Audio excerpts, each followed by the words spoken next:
The first viewing of the classroom shows you what it looks like. So you can see that she has various types of seating, carpet, big play apparatus, centers, and wooden blocks.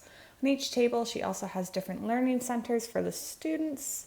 So you can see here that she has a big wall to showcase her students' hard work, and it's called You Are a Rainbow of Possibilities. She also has a building center and many different centers and materials that are accessible to the students in the back there. On the side, she has a kitchen or a house center for the students to engage in collaborative play.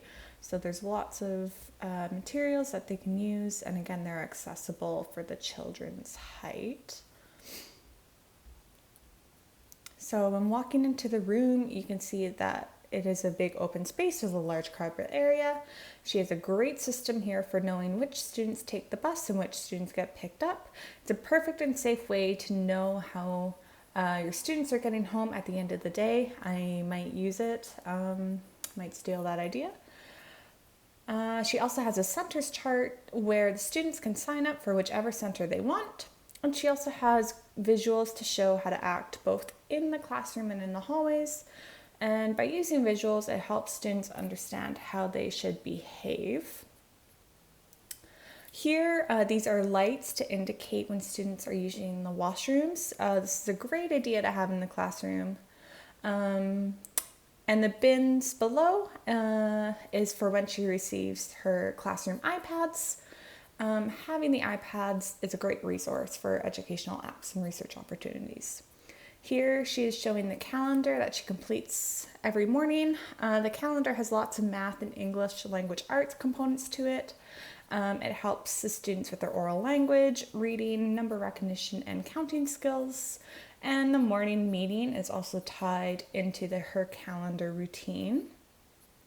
So you can see that she also has a teacher rocking chair that looks out at the entire classroom. With this chair, she can easily see what her students are doing and if they need assistance. At the side here, she also has different types of seating for her students. These chairs can rock back and forth, and they have sensory pillows. This can help students regulate their emotions and calm their bodies down. And in the middle of the chair, she also has books if the students want to look at illustrations and read. And these are the tables with the different centers. So here, that is a sand and water table for her students to explore different elements. Has bins below with lots of different materials. The students can use this to stimulate provocations and inquiry. She also has a creation station set up where her students can use paper materials and paint to explore their artistic curiosities.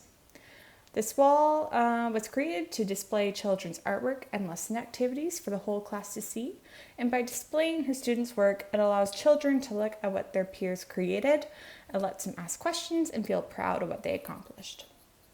Over here in the corner of the room, she has a building station. She has lots of big wooden blocks for large-scale creations. These are great for the students to learn about foundations and how to build a sturdy structure. Along with the large building blocks, she also has smaller materials for her students to create a smaller building structure. In this area, she has lots of materials that the students can use. They're very organized and they are accessible for the students, and that gives students independence. So this center is at the bottom of the wooden playhouse, and it is a house or a kitchen center. And students can use that for collaborative play and work on their teamwork, problem-solving skills. When you climb up the ladder, you come up to a reading center. It's a super nice carpet with a small library. There are many different types of comfortable seating, and the students can also use the space to calm their minds and bodies down. And she also has included some stuffed animals. With the family tree, her students will bring in photos of their families and of themselves. This will show students what different types of families look like and how no family will ever look the same and how we are all different and how that's okay and wonderful. She also has a safe space in a secluded corner. This place has a carpet, different types of seating, stuffed animals, and sensory items to help students regulate their emotions. She has zones of regulations on the wall for students. And by having sensory items such as bubbles or sensory water bottles, they can help students calm their minds and their bodies down. She also has her own space where she keeps her desk and materials organized and well kept. She knows where everything is labeled, so she doesn't have to run around her classroom searching for things, so that's good for the students as well. Overall, this is a wonderful classroom that will inspire creativity and engagement for the students.